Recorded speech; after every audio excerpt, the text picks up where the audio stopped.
there were people who started challenging me. And one such person, Shamoun. We are going to talk about Zakir Naik, ladies and gentlemen. Zakir Naik, a man who has never faced one actual debater in his entire career, but is somehow known as a champion debater. And this is very, very interesting. But Zakir Naik commented on us recently. If people like Shamoun or people like David Wood want to have a debate, let them become popular. Saying that we're basically not, we're not good enough we're not at his level. And it's interesting, the reason Zakir Naik finally had to comment was Muslims for years have been going to him, could you please refute these Christian apologists? Why don't you take out Sam Shamoun and David Wood and Christian Prince and James White and Jay Smith and William Lane Craig? Why don't you take out these Christian apologists? And for years, Zakir Naik, no, they're beneath me. They're not good enough for me. They will not bring 20,000 or a million or however many he wants to a debate. They won't do it. Therefore, they're unworthy of me. When this guy has never faced one actual debater in his entire career. So you'll notice when Zakir Naik faces anyone, it's either one, someone who doesn't know anything about Islam, or two, someone that he can overpower with rhetoric. Those are the two categories. You've never once seen him face someone who has carefully studied Islam and who can match his level of rhetoric. Never once, and he never will. It's actually a brilliant tactic. Years ago, he debated like 2 or 3 people. And Sam, I found this out because back when I started, I kept hearing, oh, Zakir Naik is the guy who's schooling everyone. Zakir Naik is the one who's crushing all the Christians. And Muslims kept telling me, Zakir Naik has refuted all of your best debaters. I said, oh, really? So I went and I ordered the Zakir Naik collection on DVD. I got the Zakir Naik debate collection. And I was like, cool, now I get to see all these debates. And I got it, and there were 2 debates on there. The rest were lectures. I was like, wait. Did they leave all of the debates out by accident? What happened? I heard he's been going around debating everyone for all these years. What's going on?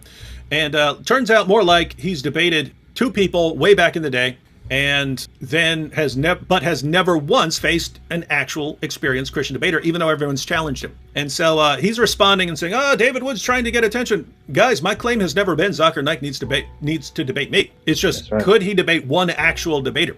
It's his fans who think he's the champion debater who run to us. Why won't you face Zakir Naik face to face? It's like, what are you talking about? We'll face him. No problem. Anytime. Just set it up right now.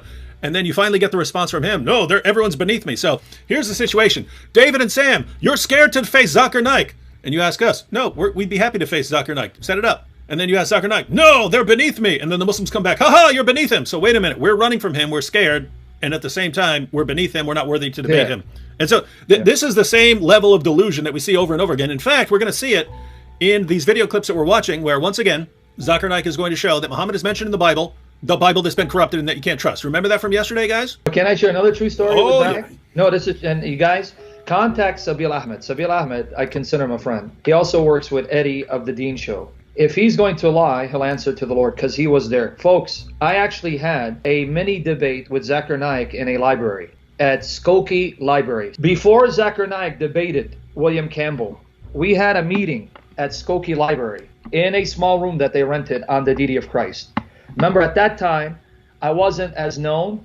Answering Islam was catching on. In 1998, the website Answering Islam was started. And so it was getting the attention of Muslims. And so they challenged the owner of Answering Islam. Shabir Ali actually did. He sent a challenge to Jochen Katz, who started the website. Jochen Katz said, I'm not a debater, I'm a writer. I told Jochen, I'll step in. Let me be the one to debate. But anyway, because of Answering Islam, it was starting to make an impact. At that time, there was no YouTube.